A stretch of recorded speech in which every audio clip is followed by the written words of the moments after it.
Buenos días ahí en Chile, buenas tardes ya en España, llueve además.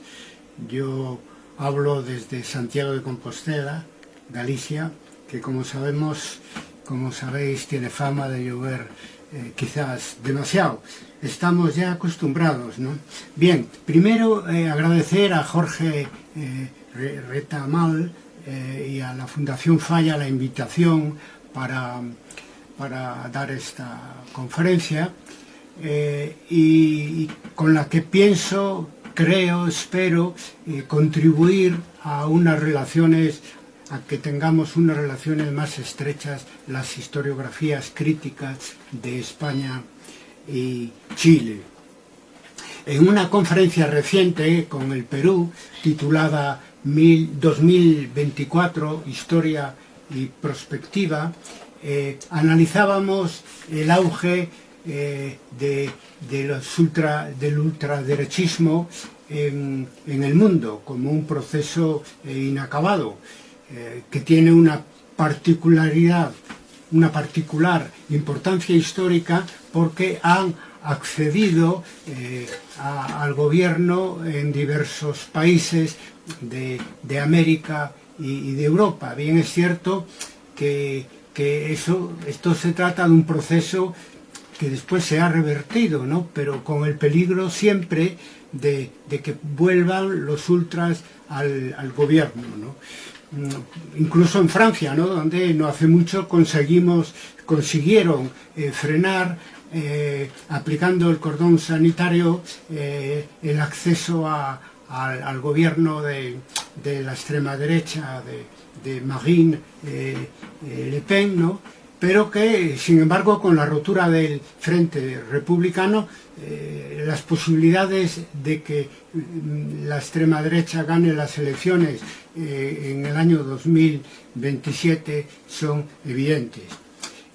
Los países afectados por este ascenso de la extrema derecha y llegada al gobierno y la aplicación de sus políticas nefastas para la democracia y para la sociedad, pues podemos contar en América, los Estados Unidos. Bien es cierto que también se ha revertido, pero dentro de un mes y poco puede Trump volver a ganar las elecciones, o sea que el peligro está ahí.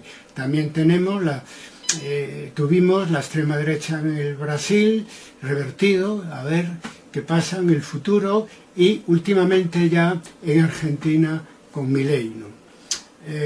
Eso en América. En Europa el proceso comenzó en el este de Europa, con Polonia, revertido también, veremos qué pasa en el futuro, y con Hungría. Y después se extendió a Italia y a los Países Bajos. Estos gobiernos de extrema derecha que son todavía, o que pueden serlo, decía hoy la prensa, que probablemente gane la extrema derecha las próximas elecciones en Austria, pues es un fenómeno parejo con lo que pasa en este momento en Rusia y en Extremo Oriente, ¿no?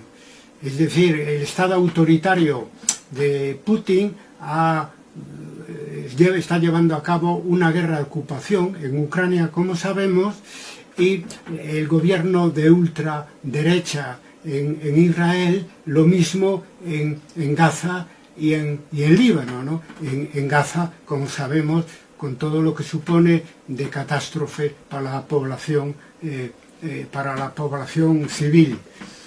Por lo tanto, tenemos estos fenómenos que después de tantos años se han transformado en fenómenos que afectan de una manera radical a la situación de una serie de países en América y en Europa, fenómenos que definen una situación que yo llamaría de vuelta atrás, ¿no?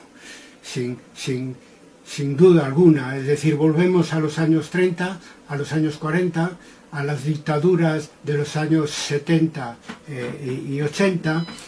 Estos fenómenos tienen en común cosas que los asemejan al viejo fascismo del siglo del siglo XX, aparentemente con otras formas, pero aparentemente, no tanto como vamos a ver. En primer lugar, son partidos de ultraderecha que acceden al gobierno ganando unas elecciones, pero eso hizo el fascismo y el nazismo también hace 100 años en Europa, ¿no? Estos gobiernos que acceden al poder democráticamente, estos gobiernos de ultraderecha, una de las cosas que hacen desde el primer momento es reivindicar y blanquear los dictadores del siglo XX que tanto nos hicieron sufrir, ¿no? Y claro, y uno se pregunta que si tuvieran la ocasión volverían a hacer lo mismo lo que han hecho el partido nazi y el partido fascista italiano en el siglo pasado. Pues yo creo que existe este peligro, ¿no?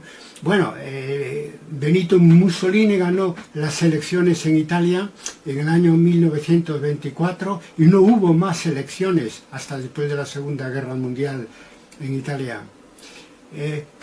Adolfo Hitler ganó las elecciones en el año 1933 en Alemania y no hubo más elecciones en Alemania hasta después de la Segunda Guerra Mundial. Y entonces me pregunto yo, Donald Trump, si hubiera triunfado con el asalto al Capitolio cuando perdió las elecciones, es decir, si hubiera tenido cierto apoyo militar, Estados Unidos seguiría siendo, con un gobierno surgido de un golpe de Estado, un país democrático. Ese peligro sigue ahí y no debemos olvidarnos, sencillamente porque tenemos que aprender de la historia. Además de usar la democracia para acceder al poder, y después ya veremos, otro elemento que tienen en común estos nuevos partidos de extrema derecha es, compartiendo este elemento con el viejo fascismo, el uso de la demagogia para conseguir votos populares, ¿no? Es decir, ir al voto pues de todos los damnificados por la crisis económica, por la pandemia, por el auge de la migración, por el auge del movimiento feminista. Es decir, que tienen ahí un campo abonado para sus políticas, y ellos mismos, este campo preparado por las diferentes desigualdades y catástrofes que a veces nos inundan, ellos mismos se encargan del fertilizante y están promoviendo en el mundo el racismo y el machismo, como ya sabemos, ¿no? El tercer elemento que tienen en común estos procesos de ultraderecha recientes, pues es el ultranacionalismo, también un factor común con las dictaduras del siglo pasado, pero hoy favorecido por la desglobalización y el auge del proteccionismo, ¿no? Es decir, que el ultranacionalismo caracteriza a los partidos de extrema derecha de hoy en día, pero no les impide coordinarse internacionalmente. Están extraordinariamente coordinados en el mundo, habiendo en ese sentido tomado la iniciativa sobre cualquier otra ideología que se mueva en un ámbito democrático. Nos dan aquí, por desgracia, un ejemplo de cómo se tiene que hacer política hoy en día, es decir, que hay que hacer política global, ¿no? Por ejemplo, hasta el punto que Víctor Orbán, que es el presidente o el jefe de gobierno en Hungría, ultraderechista, bien conocido por todos nosotros aquí en Europa, que le ha tocado por turno la presidencia del Consejo de la Unión Europea. Y lo primero que hizo, antes de cualquier otra cosa, es visitar a Trump en Estados Unidos y a Putin en Rusia a rendir pleitesía ante el enfado pues, de la Comisión Europea, del Parlamento Europeo, en fin, de las instituciones europeas que están boicoteando su presidencia los meses que va a estar de presidencia, de presidente del Consejo Europeo. Con esto es con lo que nos estamos enfrentando en el mundo. El problema que queremos denunciar hoy aquí es que este peligro, que ya no es un peligro, ya es una realidad de los gobiernos de extrema derecha en unos países que pueden acceder al gobierno en otros, etc. Esto se está minusvalorando de una manera muy clara, ¿no? Y se nota, y por la derecha sobre todo, pero también por sectores de la izquierda, hoy por hoy minoritarios, ¿no? Se ve como un fenómeno local, cuando realmente la esencia del movimiento ultra hoy en día es que se trata de un movimiento global, hasta el punto que en las redes sociales, donde pues aprovechan la libertad allí existente, etcétera, para establecer contactos, propagar sus ideas, cuando hay bulos y desinformación, pues no tienen límite, hasta ahora no. Y además, algunas de esas redes están dirigidas o son propiedad de personas, por ejemplo, en el caso de Twitter, o sea, X, por el señor Musk, que es amigo de Donald Trump, y en el caso de Telegram, uno de los fundadores es amigo de Putin, y en esas manos estamos, y eso puede ir a peor en el futuro, sobre todo desde el punto de vista global, incluso en las redes sociales, porque lo primero que hacen estas redes sociales es no poner coto a la difusión de las ideas de extrema derecha, que suelen venir acompañadas de fake news y otras mentiras de una manera constante. También hay una tendencia de subestimación del peligro y de la realidad de la presencia de los ultras hoy en el mundo, porque se piensa que es un tema exclusivamente político, cuando en realidad también es un tema social, tiene que ver con un cambio social, y eso sí que es más grave, que lo promueven los partidos ultras, pero también que existe en nuestra sociedad, porque si nadie lo contrarresta, pues crean eso que yo decía, un terreno abonado para que crezcan y se desarrolle la extrema derecha, ¿no? Por lo tanto, estamos en manos, en buena medida, de los partidos políticos que se mueven y se han movido siempre en el campo de la democracia, ¿no? Y que tienen un verdadero problema, ¿no? Incluso a nivel local y a nivel nacional, y es el robo de votos, sobre todo de los partidos de izquierda, para engordar los partidos de extrema derecha. Donde más está estudiado esto es en Francia, con el trasvase masivo de votos del viejo Partido Comunista francés al Front National de Marine Le Pen. Por lo tanto, es un tema que nos afecta a todos. Bueno, la derecha está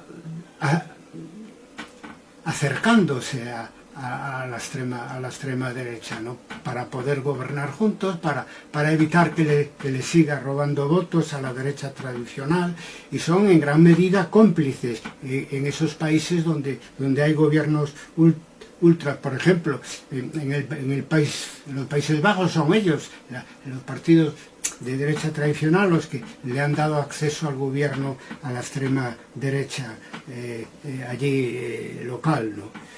Por lo tanto, hasta ahora nos hemos salvado de esta situación que estamos sufriendo, de tantos gobiernos que son de extrema derecha o que pueden volver a ser o que pueden ser de extrema derecha a un plazo relativamente corto, porque ha venido funcionando en Europa, especialmente el cordón sanitario, es decir, que todos los partidos de izquierda, centro y derecha de carácter democrático pues mantienen el criterio de no colaboración con los partidos de extrema derecha, pero eso se está rompiendo, ¿no?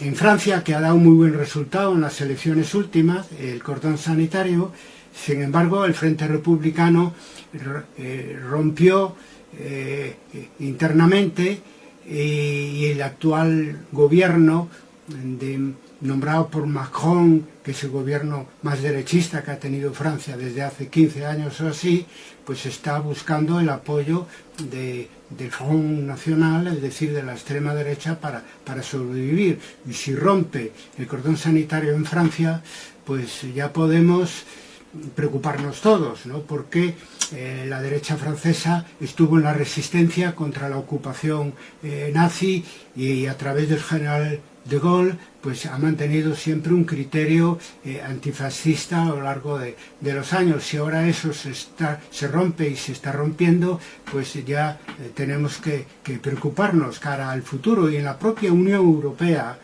donde gobierna la Comisión Europea una coalición de los partidos socialistas y de los partidos del centro y de la derecha tradicional, pues está también adaptándose a ese auge de la extrema derecha de una manera que es sorprendente y también preocupante para el futuro, porque este proceso está inacabado.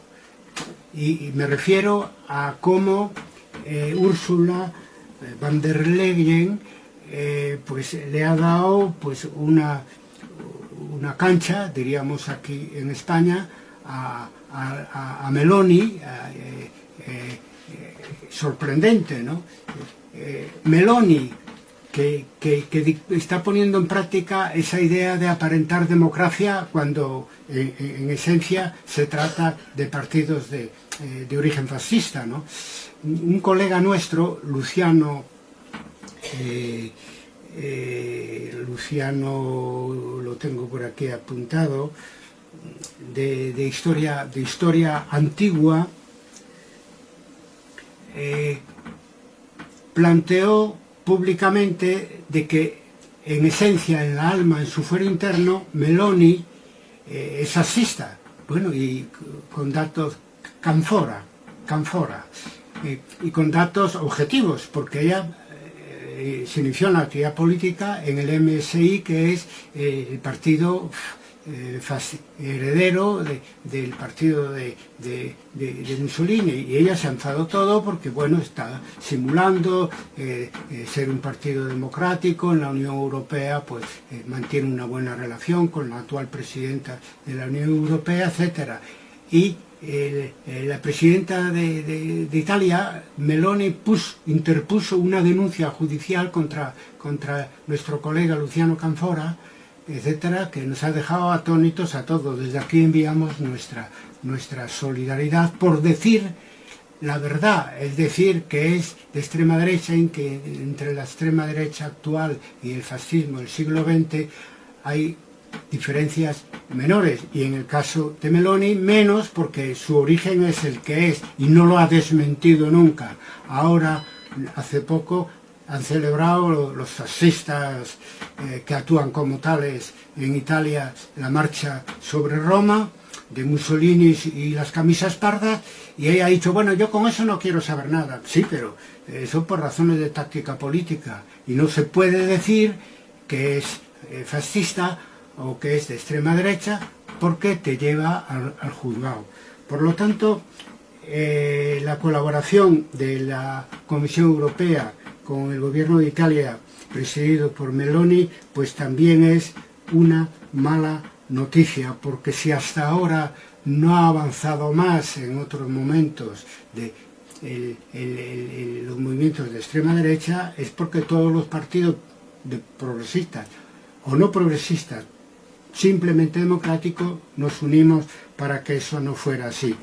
Yo hablo desde España, y aquí ya hace tiempo que eso se rompió y el Partido Popular, que es la derecha tradicional en España, pues ya gobierna con el partido de extrema derecha, Vox, en varias comunidades autónomas. Por lo tanto, tenemos realmente un buen problema encima de la mesa. Yo creo que para entender esta subestimación de la realidad actual del fenómeno ultra en el mundo, hay que ir a hablar de la historia. Yo creo que los que subestiman el movimiento ultra hoy en día es porque desconocen la historia, o la conocen o pero no la aplican. Insisto que yo creo que no se engañan, no tienen convicción democrática, no, historia democrática desde luego, pero tampoco convicción ni intención de hacer nada en defensa de la democracia si ésta estuviera en peligro alguna vez, aunque el mayor peligro en este momento para la democracia que tenemos es naturalmente son ellos mismos. Pienso que esta manera de aparentar carácter democrático, que probablemente quien lo borde, quien lo haga mejor sea Meloni en Italia, nos ha cogido desprevenidos. Y ya los tenemos dentro de nuestras democracias, que en algunos sitios siempre las tuvieron, nunca estuvo en peligro, pero en otros pues son países ocupados por los nazis, o son dictaduras fruto de golpes militares, como en España, y como en Chile, y como en otros países. Por lo tanto, es algo que nos ha costado mucho, y a unos más que a otros, y a veces mucha sangre, construirlo, como para ahora que nos dejemos así, sin más, gobernar por los herederos de los movimientos que crearon las dictaduras en el siglo pasado. Por lo menos algunos no vamos a ser pasivos en la medida que podemos decir algo y lo estamos diciendo, siempre, en mi caso, desde la profesión de historiadores que no vivimos de espaldas al presente, sino que entendemos que nuestra profesión hay que ejercerla pensando en su utilidad para el presente y para el futuro. La realidad es que hoy tenemos ya el caballo de Troya del movimiento ultra en el interior de las democracias. Yo insisto que son lobos vestidos de cordero y eso debemos tenerlo muy en cuenta. Tenemos una responsabilidad académica, más los historiadores, sobre todo los historiadores del presente, de alertar a nuestros ciudadanos, a nuestros políticos de lo que nos puede, de lo que nos viene encima, de lo que tenemos ya encima. Porque cuando llegan al gobierno aplican programas mínimos. Estos partidos de extrema derecha, que también tenemos la experiencia de decir en algunas comunidades autónomas, pero si pueden en el futuro, van a aplicar sus programas máximos como todos los partidos políticos, ¿no? Como historiadores hemos vivido esa proclama en el año 1989 del fin de la historia. Contra eso hemos luchado, decíamos que la historia continúa, pero para mejor o para peor. En este caso, últimamente, en la segunda década del siglo XXI, por todo lo que estoy diciendo, para peor. La historia continúa para peor. Eso hay que decirlo, porque ahora ya no nos enfrentamos con el fin de la historia que decía Francis Fukuyama, es que nos enfrentamos con algo peor, que es el fin de la democracia y el fin del sueño de Allende de que la izquierda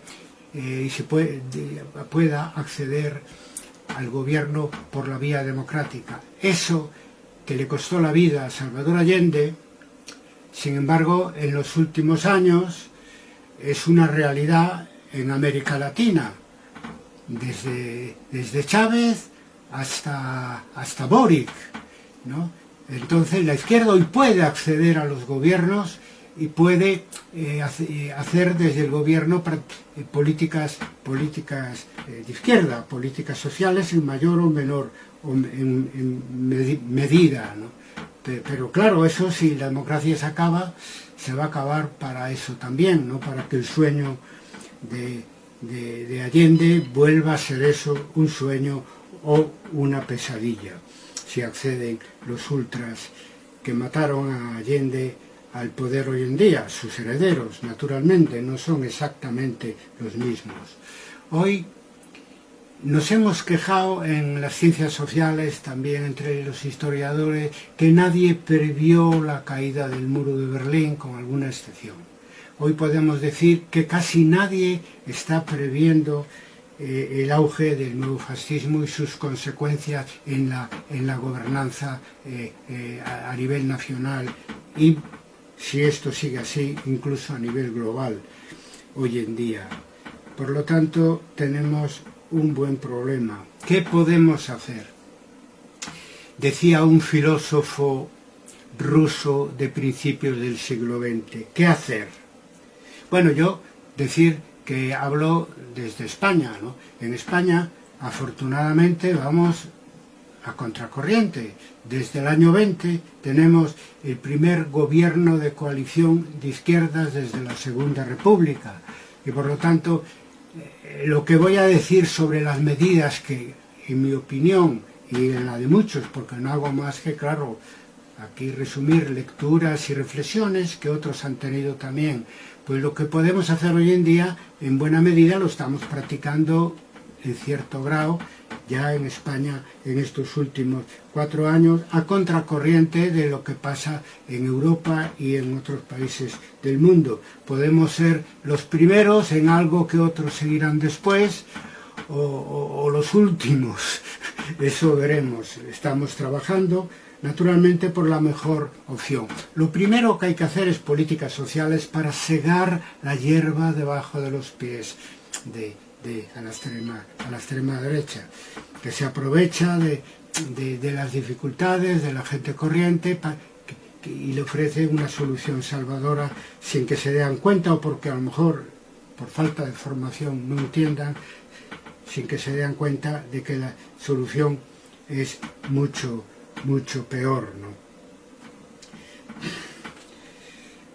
Por ejemplo, en Francia, Macron, que creó un partido de centro en Francia y gobernó durante un tiempo con un partido de centro, hizo políticas económicas y sociales muy a la derecha, de tipo neoliberal, ¿no? Pues, y claro, y con eso le preparó el terreno para el ascenso en Francia de Le Pen. Es decir, que hay que practicar políticas sociales para que no existan todos esos problemas en las casas de tantas personas que a un momento dado, ahora últimamente en Argentina, pues les llevan a tomar decisiones como en el caso de Argentina, darle el poder a un loco, como término que emplean muchos los argentinos, como Javier Milei, ¿no? Otra cosa que es muy necesaria es que estamos en democracia y que tenemos que hacer más democracia y dar más derechos a la gente que lo necesita, acabar con las discriminaciones de género por razón de inmigración y de otras minorías. Hacer más políticas globales, hay que sacar del pozo, eso seguro que es una tarea internacional que a nadie le preocupa en este momento, sacar del pozo a la ONU y a las otras, UNESCO y demás, y otras instituciones que atraviesan, pues ya se notó durante la época del COVID y ahora también ante todo esto que estoy denunciando aquí, pues atraviesa una situación crítica. Ahora se está reuniendo el plenario de la ONU y digan lo que digan, va a tener un efecto nulo, ¿no? Y una pérdida de autoridad total. El mundo tenía que ir caminando hacia un gobierno mundial democrático y está al revés, yendo para atrás, y todo lo que pudo significar, aunque no fuera mucho, la ONU, pues a partir de la Segunda Guerra Mundial, etcétera, ahora pues es muy poco o nada, ¿no? En cuanto a capacidad para intervenir y para imponer sus propias orientaciones que muchos no cumplen y nadie se siente obligado a cumplir. En fin, hay que poner fin a la tolerancia de múltiples por parte de los partidos y de las instituciones democráticas, que tienen que saber que las democracias tienen enemigos interiores que hay que combatir. Hoy no vale solamente hacer política en el ámbito nacional, hay que hacer política en el ámbito internacional, global, y en eso son un ejemplo, por desgracia, los partidos de extrema derecha, que son los más organizados. Este mes ha tenido lugar un encuentro en Buenos Aires, presidido por Milei, animado por Abascal, y en el que estuvieron presentes también vuestro José Antonio Caz y dirigentes ultraderechistas de una serie de países, y con congreso, digamos, internacional de la extrema derecha, al que envió también un saludo la jefa de la oposición venezolana, Corina Machado. En fin, yo creo que sería el momento de hacer un foro democrático mundial, bien para luchar contra el peligro y contra la realidad del auge del nuevo fascismo en el mundo, foro democrático mundial de nueva factura, o bien como reconversión o iniciativa del Foro Social de Porto Alegre, nacido hace más de 20 años, en el año 2001, pero que todavía hoy en día pues mantiene reuniones internacionales. Eso sería muy necesario, porque hoy defender la democracia es defender el progreso social. La izquierda debería ser el motor de este combate contra la extrema derecha, el motor para crear, como lo fue para crear el Foro Social Mundial, para crear el Foro Democrático Mundial, pero claro, también tenemos algunos problemas. Por ejemplo, en América Latina, ¿no?, donde algunos partidos, y en algunos países, pocos, pero minoría, pero ahí están, de izquierda, que están en el gobierno, van en la dirección contraria, ¿no? En Nicaragua podemos decir que hoy en día que no existe democracia. Y en Venezuela vamos por ese camino, porque Maduro y el Partido Socialista Unificado de Venezuela se niegan a dar a conocer las actas de las últimas elecciones. Entonces, a pesar de las peticiones internacionales en ese sentido, por lo tanto, la sospecha de que han perdido las elecciones y que quieren mantenerse en el poder por la fuerza, pues está muy justificada. Y ahí la historia nos puede dar lecciones. Por eso digo que es que no se aprendió, a veces nos lamentamos que no se aprendió nada de la historia. El socialismo sin democracia ha sido un fracaso histórico fenomenal, con la caída del muro de Berlín y de todo el bloque soviético, que ha generado en su caída todo lo contrario, es decir, el peor capitalismo, el capitalismo más salvaje, y los movimientos ultra. Ya decía que los gobiernos ultra en Europa es un proceso que se inició en países del antiguo bloque soviético, en su transición hacia la democracia y el capitalismo. Por lo tanto, creo que tenemos algunos problemas en el interior de lo que es el espacio de la izquierda, pero la inmensa mayoría no estamos en esa posición, ¿no?, sino que en Brasil, en Chile y en otros países la izquierda está gobernando a partir de unas posiciones democráticas claras. Si hay que pasar a la oposición, desde la oposición se lucha por las reformas que se han practicado en la etapa de gobierno y se vuelve a gobernar si se tiene el apoyo de la población. Es que no hay otra manera de hacer avanzar las transformaciones sociales en el mundo desde el punto de vista de la izquierda. Volviendo al quehacer, me dejo como un elemento aparte que el tema de la memoria histórica, que ya destaqué en el título de esta conferencia. Es necesario poner más a primer plano la memoria histórica, no solo en el sentido de que hay que conseguir que se aplique el derecho internacional a los delitos de lesa humanidad, cosa que tiene que ver con toda la represión de las dictaduras del siglo pasado y los crímenes de guerra y todo eso. Eso hay que seguir haciéndolo, pero hoy lo esencial ya no es eso, que está vinculado al anterior, sino saber qué papel puede y debe jugar la memoria histórica para combatir el apogeo de los ultras.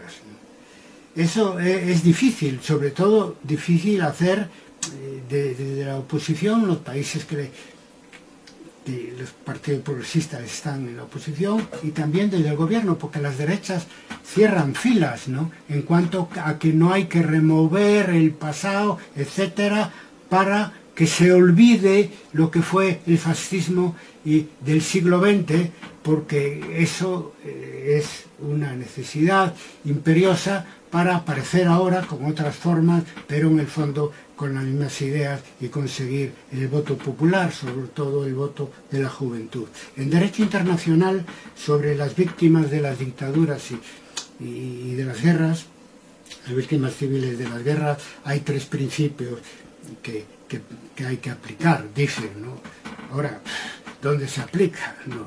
Pero de todas maneras es una buena referencia, que es la verdad, la justicia y la reparación para las víctimas de las dictaduras y de los crímenes de guerra. Bueno, hoy la verdad sobre lo que pasó en la historia del siglo XX con las dictaduras y la gravedad de la represión sobre los opositores y la población, eso es algo que hay que mostrar, que todo el mundo tiene que ver lo que hicieron los mismos, aquellos sobre todo que están votando a los herederos de aquellos dictadores. Pues es muy importante decir la verdad histórica, la verdad completa, la verdad también de la represión, la verdad de las víctimas de las dictaduras, ¿no? Justicia. Bueno, en rigor, según el criterio del derecho internacional, habría, como los delitos de lesa humanidad no prescriben, habría que investigar y castigar a los represores, ¿no? Pero eso no se ha hecho solamente en Argentina, y en los demás países, aún donde hubo iniciativas, etcétera, sobre el tema de la memoria histórica, no se hizo, lo cual, visto hoy el auge actual de la extrema derecha, hay que decir que fue un error porque eso nos puso a la defensiva, a las fuerzas progresistas, a las fuerzas democráticas, no haber planteado y llevado a cabo la investigación sobre los crímenes, en el caso de España, los crímenes del franquismo, en caso de Chile, los crímenes de la dictadura de Pinochet, como hicieron las Madres de Mayo y los sectores populares en Argentina con los crímenes de la Junta militar. Y pues la reparación de las víctimas. Bueno, yo creo que hay que reconocer, honrar a las víctimas, pero sobre todo públicamente, pensando en lo que puede suponer pedagógicamente. Yo en ese sentido tengo mi propia experiencia personal. A mí me pasó, pues como yo tuve que pasar por la tortura, como otros colegas también vinculados a la universidad, profesores universitarios ahí en Chile, vosotros tenéis esa experiencia también.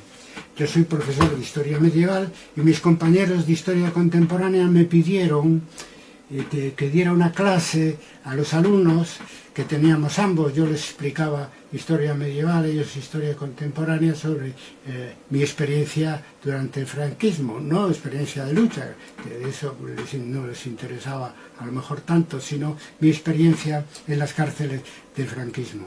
Bueno, quedamos muy sorprendidos por el resultado, porque siendo jóvenes de una facultad de historia, en fin, conocedores más o menos de la historia de lo que fue el franquismo, se quedaron sumamente sorprendidos.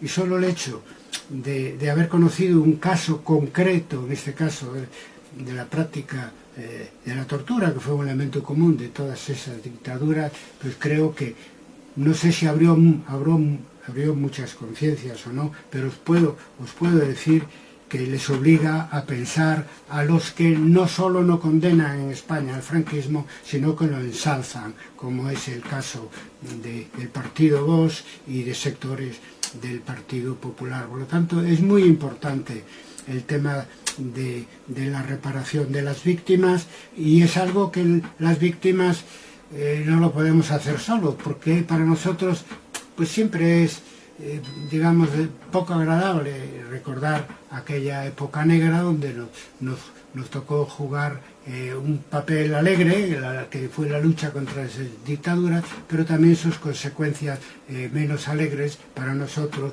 y más lesivas en cuanto a nuestro físico, ¿no?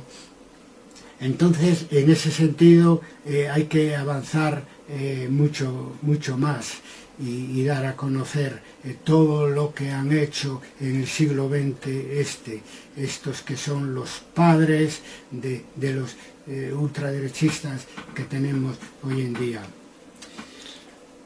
Los partidos actuales de extrema derecha en el mundo esto lo tienen claro. No hay que decir que minusvaloran las cosas, no, ellos saben que la memoria histórica, lo que llamamos nosotros la memoria histórica, es muy importante y es lo primero que hacen y que aprovechan cuando tienen el gobierno, tomar medidas para contrarrestar los avances que nosotros habíamos logrado, donde se lograron en el camino de la memoria histórica. El caso de Milei es muy evidente. Amnistía Internacional hizo un análisis de los 6 primeros meses del gobierno de Milei en Argentina sobre el tema de la memoria histórica y hay tres cosas claras, ¿no? 2 cosas claras que son las que ellos han destacado. El negacionismo respecto de las desapariciones, niegan que hubiera desapariciones, y después que han empezado a liberar a presos juzgados y sentenciados por la represión ejercida en Argentina contra los opositores, ¿no? Y lo peor, que esto no está en el informe de Amnistía Internacional, pero estamos hablando de historiadores para historiadores, lo peor es que, y lo tienen muy claro, y es lo primero que hacen, que hay que reescribir la historia, y hacen que creamos que esos dictadores eran menos malos de lo que se dice y que incluso eran buenos. Y si eso incide sobre los sectores más jóvenes, esos a los que a mí me tocó hablar en mi facultad sobre mi experiencia durante el franquismo y quedaron enormemente sorprendidos e impactados por lo que le contaba, pues claro, si lo que escuchan es que Franco o Pinochet o cualquier otro dictador del siglo pasado pues no era tan malo, que hizo cosas buenas, la izquierda era peor, no sé qué y no sé cuánto, ¿no? Y entonces ahí es donde ellos consiguen sus votos y ahí es donde avanzan electoralmente a cuenta de la pasividad de las fuerzas, digamos, que nos reconocemos en la lucha contra esas dictaduras del siglo pasado, donde no estamos a la altura, en mi opinión, de las circunstancias. En España, por ejemplo, en España decía que desde el año 20 tenemos un gobierno de coalición de izquierdas, en el año 22 se ha hecho una ley de memoria democrática que no incluye, como en Argentina, los juicios a los represores, como dicta el derecho internacional. Y en estos 2 años ha habido una escasa actividad.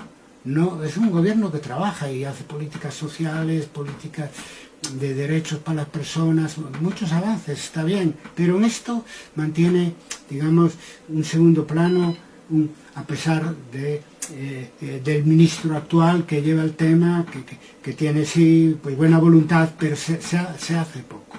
Se hace poco, mucho más cuando sabemos que aquí, como en otros países, en un año, en 2, en 3, en lo que sea, puede cambiar el gobierno. Entonces, si no se aprovecha la situación en memoria histórica, por ejemplo, y en otros campos, pero en memoria histórica para avanzar, pues después ya desde la oposición ya no se podrá hacer. Y las víctimas, las víctimas de las desapariciones, por ejemplo, de la guerra civil, del primer franquismo, por ejemplo, en España están desapareciendo por razones de edad, etcétera.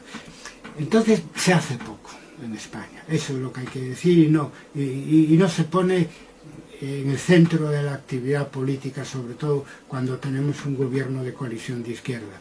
No pasa lo mismo en el otro lado, porque el Partido Popular y Vox, en las comunidades autónomas donde gobierna, una de las primeras cosas que han hecho, si no la primera, es, aparte de no aplicar la ley estatal de memoria democrática, es que sustituir o anular las leyes autonómicas de memoria democrática.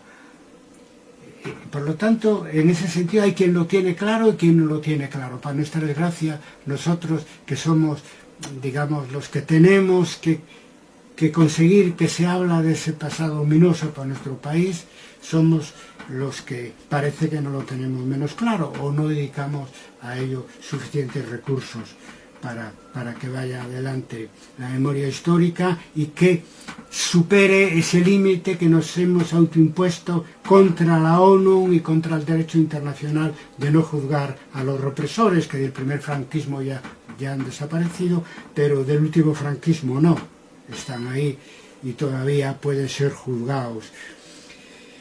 Chile, bueno, Chile después de la frustración relativa del proceso a Pinochet animada por el juez Garzón, pues ha pasado un periodo donde este tema tampoco se ha avanzado mucho, ¿no? Pero desde que existe el gobierno de Boric se están haciendo cosas como vosotros sabéis.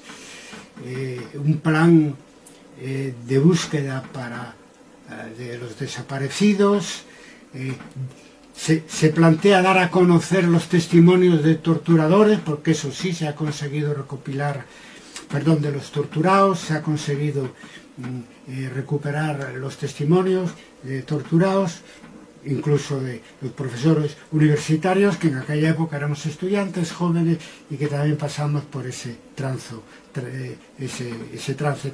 tan horrible. Se han planteado hacer un mapa de sitios de memoria. Bueno, están en el comienzo, pero la situación es igual para todos, es decir, si viene un cambio de gobierno, todo lo poco que se ha podido hacer, pues volvería para atrás en el caso que el presidente fuera Kast o alguien próximo a él, ¿no? En fin, que esta es la situación, nos movemos mucho en el ámbito político, pero debajo del ámbito político está la sociedad civil, y ahí es donde está pasando lo peor, porque estamos viviendo una mengua, un deterioro de los valores universales en el conjunto de la sociedad. Seguimos restringiéndonos pues a Europa y América, porque es donde se está dando este auge del nuevo fascismo. Los valores universales nos lo acaba de recordar en la ONU, en la Agencia 2030, se pueden hacer listas diversas, y aquellos que tienen un carácter colectivo, social, incluso políticos, son los que hay que destacar, es decir, humanidad, paz, democracia, justicia, igualdad, solidaridad, ecología, progreso social, son valores que se enseñan en la escuela y de los cuales presumimos como países civilizados, como países avanzados. Pues todo eso está sufriendo un enorme deterioro. Cada vez hay menos gente que cree en los valores universales y este deterioro social es el que justifica el auge del fascismo, del nuevo fascismo que aquí estamos poniendo encima de la mesa.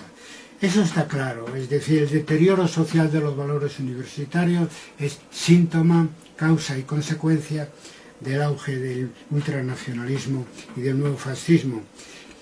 Son valores universales que ha costado mucho ganar a finales del siglo XX, principios del siglo XXI, cuando hablábamos de otra globalización es posible. Hoy la desglobalización podemos decir que despierta demonios. La globalización, sobre todo en su parte económica, era mala, pero la desglobalización en su parte hipernacionalista puede ser peor y está demostrando que puede ser peor para el mundo, ¿no?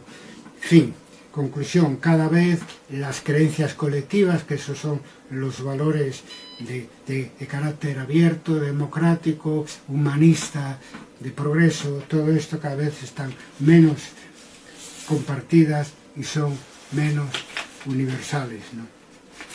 Un ejemplo de este declive y deterioro social de los valores universales, 3 ejemplos voy a dar para que se entienda. Uno, el incremento último de la violencia y la discriminación de los valores de los sectores más vulnerables o subalternos de la sociedad. Ya hemos hecho mención a eso, pero es que es muy importante. Por ejemplo, estoy hablando de la población en general, emigrantes y refugiados. Escuchamos decir, bueno, yo no soy racista, pero... Y ahí en el pero está el problema, ¿no? Después, en la cuestión de mujeres y niños, en la cuestión de género, yo no soy machista, pero... Y ahí en el pero está el problema. Y en los niños que no se pueden defender, que representan la parte más vulnerable de la sociedad y que están sometidos pues a fenómenos muy de este siglo XXI, muy relacionados con el auge y el ascenso del movimiento ultra, que es la ocupación de Gaza, que nos regala todos los días los medios de comunicación, pues eso, de niños en hospitales, niños muertos, niños heridos, etcétera, y por una guerra de gobiernos que ataca de manera consciente a la población civil, y dentro de la población civil a los niños, que son los más indefensos, ¿no? Otro ejemplo del deterioro, del declive final de los valores universales es la valoración de la democracia, ¿no? Yo he consultado varias encuestas, algunas de ámbito global, internacional, y otras de ámbito español, y en todas dan el mismo dato. La democracia como gobierno, como mejor forma de gobierno, cada vez tiene menos adeptos. Y en el caso de España, el 25% de los jóvenes prefiere un gobierno autoritario. Con eso lo digo todo. Es decir, hay que preguntarse para qué hemos hecho esa transición que tanto nos costó a muchos, sobre todo vinculados a la universidad y a las fábricas más grandes en España, que se movilizaron contra la dictadura, y ahora nos encontramos que el 25% de los jóvenes prefieren un gobierno autoritario. Algo está fallando, algo estamos fallando, ¿no? Y por último, otro ejemplo del declive de los valores universales, y nos afecta directamente como historiadores, como científicos sociales, es que hoy la verdad ha dejado de ser un valor universal. por lo menos en la medida que lo era hace unas décadas, no hace tanto. Y los bulos y la desinformación equivalen a la verdad, todo vale. Y quien más se está aprovechando de eso es la extrema derecha. Y quienes más están acudiendo a los bulos y a la desinformación para ganar a la población es la extrema derecha. Hay que preguntarse qué es lo que estamos haciendo nosotros, ¿no?, para que la verdad reluzca y que no valga tanto una verdad contrastada con una verdad inventada y no echemos las culpas a las redes sociales, porque eso ha existido desde la época de Goebbels. Naturalmente, simplemente que las redes sociales pues permiten una difusión también porque no hay moderación dentro de esas redes sociales. Entonces volvemos al problema que ya hemos tratado anteriormente. Por lo tanto, y termino, que las consecuencias del auge del movimiento de la ultraderecha en el mundo no son solo políticas. Estamos aquí hablando de ello porque es que no son solo políticas, son jurídicas, institucionales, académicas e historiográficas. Jurídicas, porque hoy nadie hace caso, o cada vez menos gente hace caso del derecho internacional, de los derechos humanos, del derecho humanitario. Pero aún hay un fenómeno peor, reciente también, y es que cada vez hay más jueces de extrema derecha. En España lo estamos viviendo, supongo que en otros países también. Es una cosa horrenda, porque disputan con los políticos de extrema derecha a ver quién ataca más, en el caso español, al gobierno de Pedro Sánchez. Es una cosa, porque además uno se pregunta, cuando hacen una sentencia, si no se dejan guiar por los valores universales, ¿por qué valores se dejan guiar? Pues con los valores de la extrema derecha. Entonces es una degradación de la justicia en un régimen democrático que antes era más vaporosa y ahora está dentro de los tribunales supremos, de los tribunales de instrucción, de los tribunales superiores, etcétera, constitucionales. Hay gente que son más de extrema derecha en España que el propio Santiago Abascal. Eso es lo que estamos viendo. Y un ejemplo último pues es todo el acoso que está sufriendo la familia de Pedro Sánchez por parte de una coalición de grupos de extrema derecha con un juez que están o más de extrema derecha que ellos. Eso es lo que tenemos, ¿no? Y por último, lo que supone institucionalmente el ascenso de la extrema derecha. Ya lo hemos dicho, la pérdida de autoridad por parte de la ONU, de los tribunales internacionales. O sea, no se hacen caso de sus sugerencias, no se les hace caso, han perdido la autoridad moral y también a nivel nacional los partidos y las instituciones de derecha, sobre todo porque la derecha tradicional está derivando hacia la extrema derecha, pero también de la izquierda. Nos hemos despertado hace poco con la noticia increíble de que en Alemania un partido nuevo, extendido de Die Linke,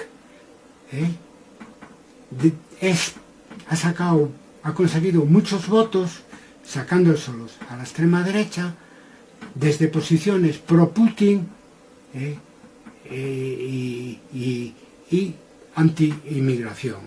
Entonces, lo peor, porque es que además antes se decía, ese es un partido socialista, no, este es un partido que viene de la izquierda en Alemania, y ha tenido un apoyo en votos grande. O sea, eso es perder el sentido y perder el criterio fundamental, y es que nos tenemos que regir por unos valores universales que son la base de una convivencia democrática.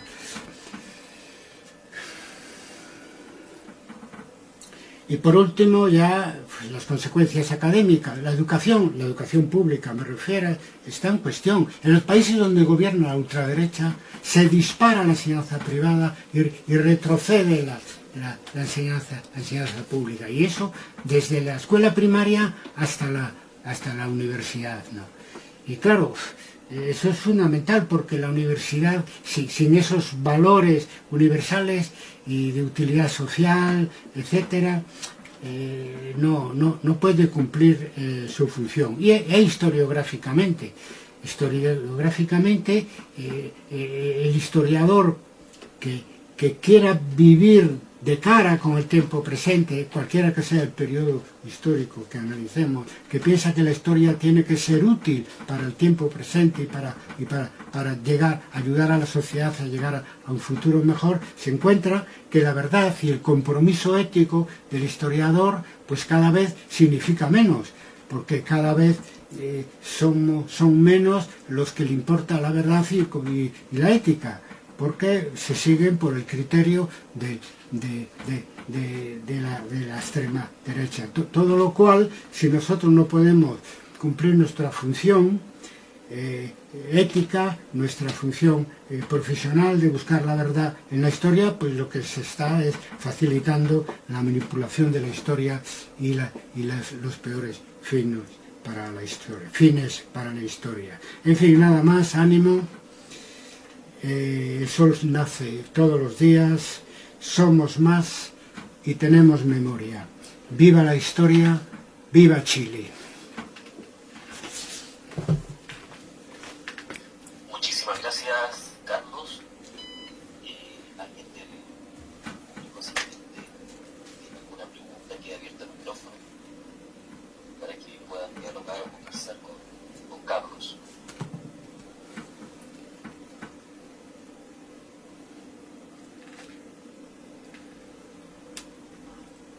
Es importante señalar que Carlos Barros tiene una página, ¿cierto?, donde están publicados todos sus trabajos, ¿cierto? Así que también quedan invitados a revisar el trabajo historiográfico que tiene Carlos. Creo que ya está a tope. Bueno, si no hay preguntas, quiere decir o bien que está todo claro o lo contrario. Espero que sea lo primero. Sí. Bueno, Carlos, estoy muy agradecido por tu ponencia, ¿cierto?, por tu conferencia. También muy agradecido por haber accedido, ¿cierto?, a la invitación que te hemos hecho. Como siempre, otras veces también has colaborado con nosotros con algún artículo y alguna participación en algún libro. Así que estoy muy agradecido porque nuevamente contamos contigo y espero que próximamente podamos contar nuevamente contigo en el próximo proyecto, ¿cierto? También quiero dar las gracias y aprovechar la oportunidad, ¿cierto?, de agradecer a nuestros patrocinadores, a la Universidad de La Habana, de Cuba, por supuesto, la Universidad José Martí de Latinoamérica, en Yucatán, México, a la Universidad de Panamá y a la Universidad Nacional Andrés Bello en Chile. Gracias a estas universidades, ¿cierto?, estamos realizando este ciclo de conferencias. También quiero invitarles a visitar nuestra página web, ¿cierto?, fundacionfalla.cl, para quienes quieran seguir participando de nuestras conferencias en los próximos proyectos. Se vienen también otras formas también de difundir el pensamiento histórico, estético, filosófico, político, por sobre todo. Bien. Así que, si no hay ningún comentario, creo que es hora de dejar esta reunión hasta aquí. Y agradecer a Carlos, ¿cierto?, por su participación y a todos ustedes por haber estado aquí. Bien. Gracias a ti. Gracias a ti, Jorge. Hasta la próxima. Muy bien, hasta luego, que esté muy bien. Muchas gracias. Un fuerte abrazo.